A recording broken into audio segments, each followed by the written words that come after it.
आबा काय बोलले? नाही ना, ती पण गप्प आहे.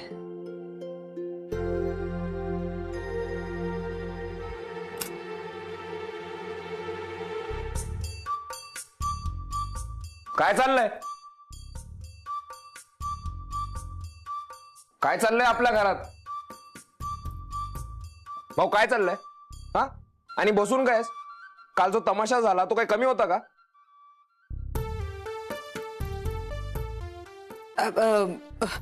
माऊ, उठ उठ म्हणते ना, अशी बसून काय राहिली आहेस? आई, आज हिला सगळी घरची कामं सांगायची, ही तिची शिक्षा आहे. आणि मी तुम्हाला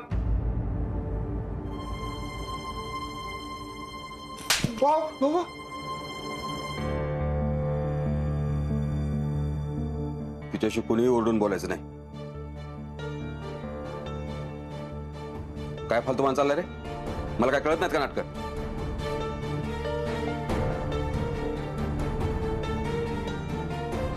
थांब.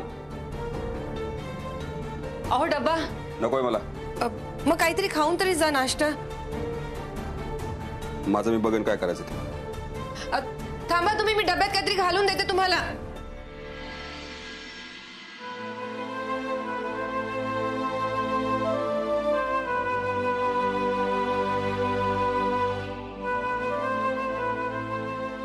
अरे माऊ, अरे रडायला काय झालं आता? हे बघ माऊ, बाबांचं तुझ्यावर प्रेम आहे का? सॉरी विजू, माझ्यामुळे आता तुला उगाच मार खावा लागला. ए यार बच्ची, मी लहानपणापासून बाबांचा मार खातो. कुत्र्यासारखा मारतात. आता त्यांचा हात पण मला लागत नाही. म्हणजे थोडा थोडा लागतो, असं नाही की नाही लागतो. पण कसं आहे, तुझ्यासाठी मार खायला मी तयार आहे. फक्त मनाला नको लावून घेऊ यार.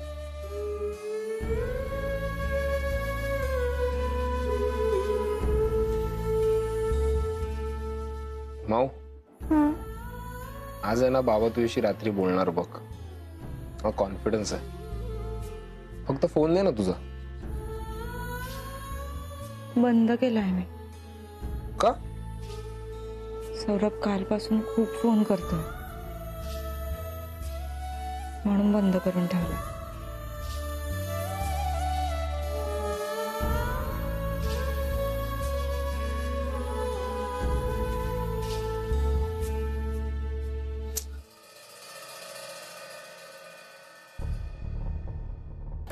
तिचा फोनच लागत नाहीये.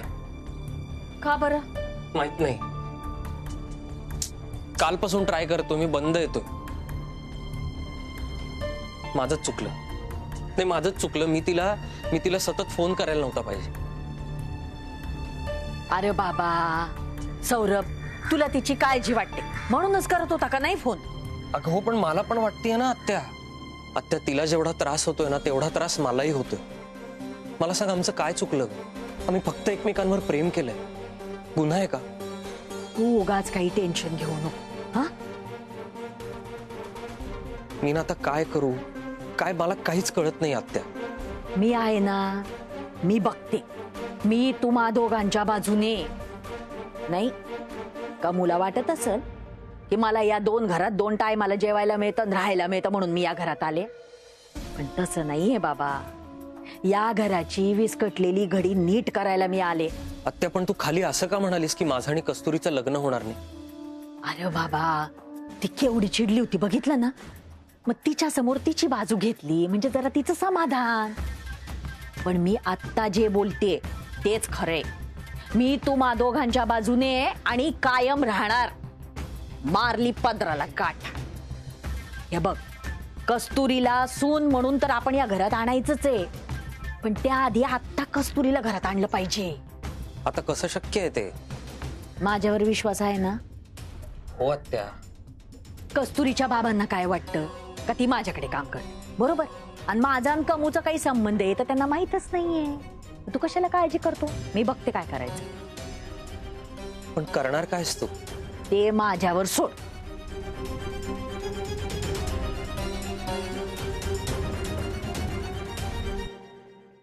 शिंदे, कुठे निघाला? जरा चौकात जाऊन येतो, चोरीची केस आहे. लवकर ये जरा, आपल्याला एका ठिकाणी रेट टाकायला जायचंय. हो पण रेट टाकायची कुठे? प्रताप साटमच्या घरी.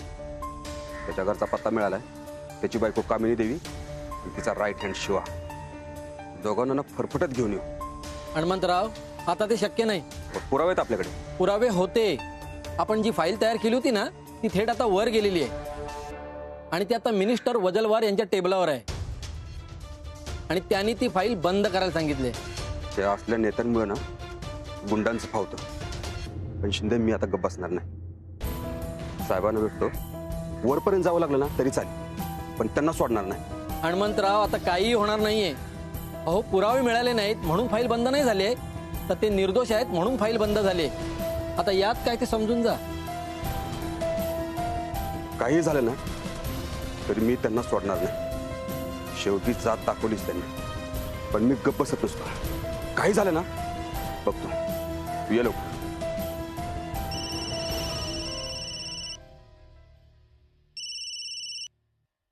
हॅलो. हा हॅलो, कस्तुरीचे बाबा का? हा मॅडम, बोला मॅडम.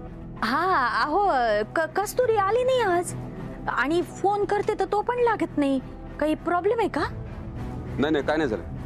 बरं, मला तुम्हाला ना येऊन भेटायचं होतं, तर कुठे येऊ? पोलीस स्टेशनला येऊ का मग? पोलीस स्टेशन मध्ये नको, आपण बाहेर कुठेतरी भेटूया. मी तुम्हाला सांगतो कुठे भेटायचं ते. हा चालेल चालेल चालेल. हा सौरभ, आपलं अर्ध काम झालंय. आता कमू यायच्या आधी बऱ्याच गोष्टी करायच्यात आपल्याला. एवढ्या सकाळी सकाळी मम्मी गेलीये कुठे? ते मिनिस्टर वजलवार का कोण आहेत ना, त्यांना भेटायला. कशाला? भाईवर ज्या केसेस आहेत ना, त्या बंद करायला. आता तो हवाल म्हणजे कस्तुरीचे बाबा, ते आपल्या मागे हात धुवून लागले ना बाबा. त्यांना जर का एक जरी पुरावा मिळाला ते काय आपल्याला आता सोडत नाही.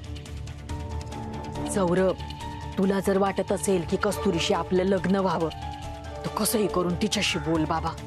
तिला समजाव. नाही, काही करून ती आत्ता या घरात आली पाहिजे, नाही तर आपली सगळी मेहनत फुकट जाईल. पण तिच्या घरातून सौरभ, नाही, मला माहिती आहे का आत्ता या परिस्थितीत ती घरातून बाहेर पडू शकत नाही, पण तिच्याशी बोलणं तर झालंच पाहिजे ना. कसं सांग ना. तिचा फोनही लागत नाहीये आणि आता आम्ही घरी आल्यावर तिने बाबांना काय सांगितलं हे आपल्याला माहिती नाही. सौरभ, अरे त्यांना जर माझ्याबद्दल काही संशय असता किंवा काही माहित असतं तर आता ते मला फोनवर बोलले असते ना. तू त्याची काही काळजी करू नको, ते माझ्यावर सोड. आधी कस्तुरीशी बोलणं झालं पाहिजे बाबा. आत्या, अगं तू माझ्यासाठी किती काय करतेस. अरे मी नाही करणार तर कोण करणार? माझा एकुलता एक लाडाचा भाचा आहे बाबा. एकदा का तुला माझ्या बाजूनं करून घेतलं का मग कमूला घराबाहेर काढायला जास्त वेळ लागणार नाही. आणि आता तो दिवस जास्त लांब नाही. आत्या, कसला विचार करतेस? अरे कस्तुरीचा. तुला तरी मी आहे, तिला कोण आहे बाबा? हे बघ, आता मी पटकन जाऊन येते, तू कस्तुरीला फोन करत राहा. हा, आलेच मी.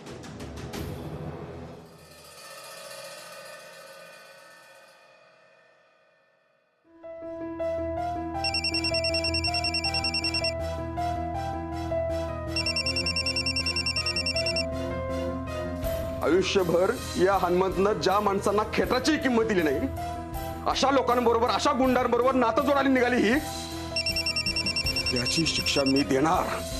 तुम्ही प्लीज थांबा ना बाबा. ऐका ना. बाबा ऐका ना. बाहेर हो. बाबा प्लीज. हो बाबा, काय करताय तुम्ही? तुम्ही थांबा ना बाबा.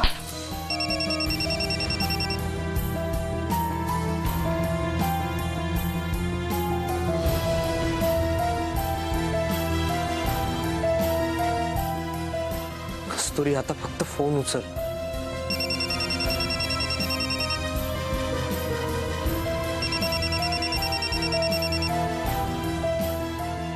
अरे सौरभ सरांचा आहे ना, मग घे ना. विजू, काल रात्री एवढं सगळं झालं तरी तू असं म्हणतोय? माऊ, माझ्याकडे बघ. मला खरं खरं सांग, तुझं सौरभ सरांवर प्रेम आहे की नाही? विजू तू यामध्ये पडू नकोस प्लीज. अरे तू तू किती दिवस दुसऱ्यांचा विचार करणार आहेस? दुसऱ्यांचा नाही विजू, बाबा आहेत ते आपले. अगं मी तेच सांगतोय, तूच खुश नसशील तर बाबांना बरं वाटणार आहे का? हे बघ, मला माहिती आहे आता सिच्युएशन ती नाहीये, पण तू तुझ्या निर्णयावर ठाम राहा प्लीज. तू प्लीज मला जरा एकटीला बसू दे ना शांत. अरे यार, तू किती दिवस पळ काढणार आहेस? काय चाललंय तुमचं आता? का म्हणताय? काय झालंय? हो, आईपासून का लपवतेस?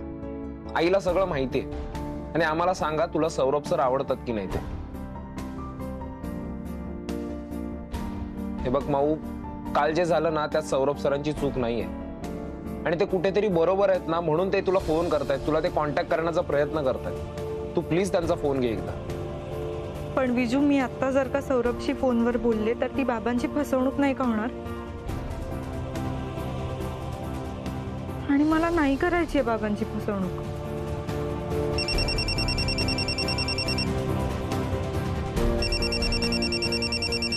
माऊ, एकदा तरी फोन उचल, त्यांना काय बोलायचं ते ऐकून तरी घे.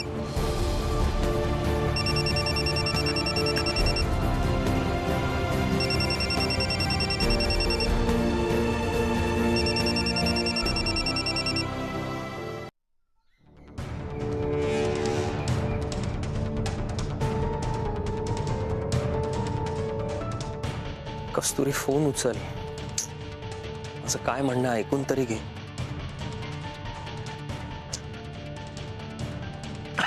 मंड्या बरं आहे ना? काय रे, काय करतोय तू? काय लक्ष ठेवतोय का माझ्यावर? लक्ष? मी कशाला तुझ्यावर लक्ष ठेवू? एवढी माणसं आहेत ना लक्ष द्यायला. सौरभ, तुझा आहे ना माझ्याबद्दल लय गैरसमज आहे बघ, लय गैरसमज आहे. अरे बाबा, मी तुला माझा भाऊ मानतो. मानतो काय? तू भाऊ आहेस माझा. हे बघ सौरभ, मी जे काही सांगतो ना ते नीट आहे. आपण बोलायला आलोय तुझ्याशी. बोल ना. मला सांग सौरभ, तुझं आणि कस्तुरीचं लग्न झालेलं बाई मामाला आवडेल का? हा? ज्यावेळी तो कोमातून बाहेर येईल आणि त्याला कळेल की बाबा त्याच्या पोराचं आणि कोणती नर्स कस्तुरी यांचं हे काहीतरी चालू आहे, किती त्रास होईल त्याला. कितीही काही झालं तरी तो कस्तुरीचा बाप हा भाई मामाचा दुश्मन हे विसरू नकोस तू. सौरभ, ज्यावेळी मला कळलं ना माझ्या भाई मामाची हालत या कस्तुरीच्या बापामुळे झालीये, रक्त आहे ना सळसळतं माझं. असं वाटतं ना त्या हवालदाराला जाऊन आहे ना. विश्वास, ऐक ना, आपली जेवढी कुवत असते ना तेवढंच बोलायचं, जास्त तोंड नाही चालवायचं. यापुढे कस्तुरीबद्दल, तिच्या घरच्यांबद्दल वाईट विचार केलास ना तर याद राख.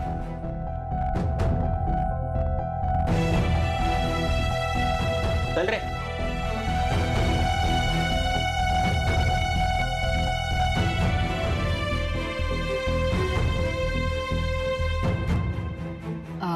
घरी सगळं ठीक आहे ना?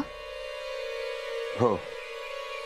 नाही, कस्तुरी कामावर आली नाही ना म्हणून विचारलं. तुम्ही कामिनी देवीला कधीपासून ओळखता? का अचानक असं का विचारलं? सांगा ना, कधीपासून ओळखता? झाली 1-2 वर्ष, पण देव माणसं आहेत बरं का. नाही, अजिबात नाही. तिचा नवरा एक गँगस्टर आहे. आम्हाला पण माहित नव्हतं, कालच कळलं. काय सांगता? हो. आणि तुम्ही त्यांच्यापासून लांब राहा. लवकरच आम्ही ना कामिनी आणि तिची सगळी गँग या नाटक करणार. नाही, बरं झालं हो तुम्ही मला सांगितलं. आम्हाला काही माहीतच नव्हतं. बाई, कस्तुरीला हे सगळं कळलं असेल तेव्हा तिच्या मनाची काय अवस्था झाली असेल समजू शकते मी. पण तुमचा आता माझ्यावर तर काही संशय नाही ना? नाही नाही, माझा संपूर्ण विश्वास आहे तुमच्यावर. हा. पण काल हे सगळं असं झालं ना तर आम्ही ताक सुद्धा फुकून पितोय आता. तुम्ही वाईट वाटून घेऊ नका, पण मला एकदा तुमच्या घरी यायचंय. नाही म्हणजे माझी लेक कुठं काम करते ते मला कळायला पाहिजे ना म्हणून. कला खाल्ली माती सांगा ना कधी येऊ घरी? फोन करूनच या बरं का. नाही म्हणजे काय आहे, अहो मी कधी मुंबईत असते कधी नसते, उगाच तुमची फेरी नको व्हायला ना, म्हणून म्हटलं. आणि कस्तुरीला पाठवून द्या कामावर. अहो घरात नको नको ते विचार करून उगाच त्रास होईल तिला. त्यापेक्षा इकडं आमच्याकडे आली तर मन रमल ना तिचं, म्हणून म्हटलं.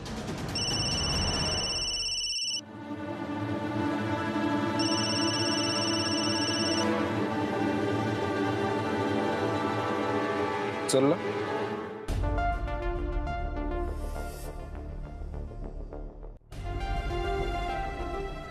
बाबा बाहेरच असतील म्हणून उचलला नसेल बघ ना.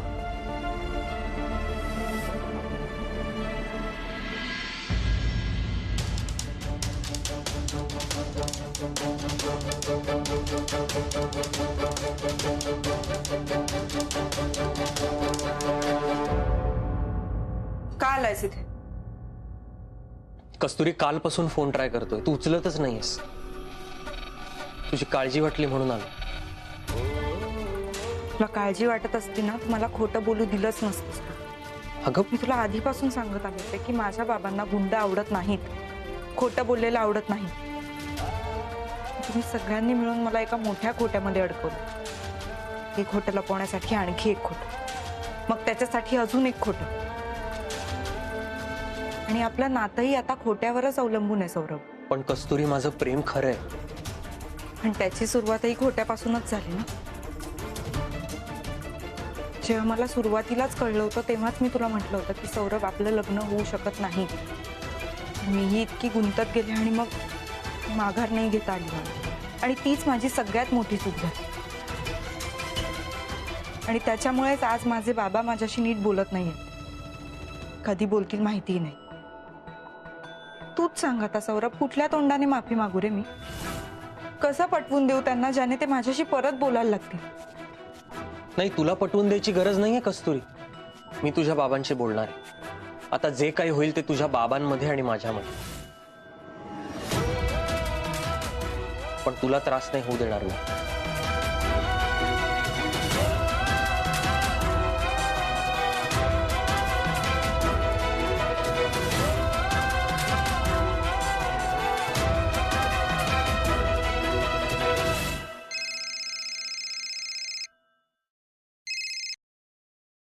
हा त्या बोल. सौरभ, मी सगळं व्यवस्थित सोडवलेलं आहे बरं का. आणि ऐक, कस्तुरी उद्यापासनं आपल्याकडे कामाला येईल. माझं तिच्या वडिलांशी बोलणं झालं. तिच्या वडिलांना भनक पण लागली नाही का मी बाईची बहीण आहे, बरं का. आत्या म्हणजे परत आपण खोटं बोललोय त्यांच्याशी. बस, मला आता हे थांबवायचं. बाय.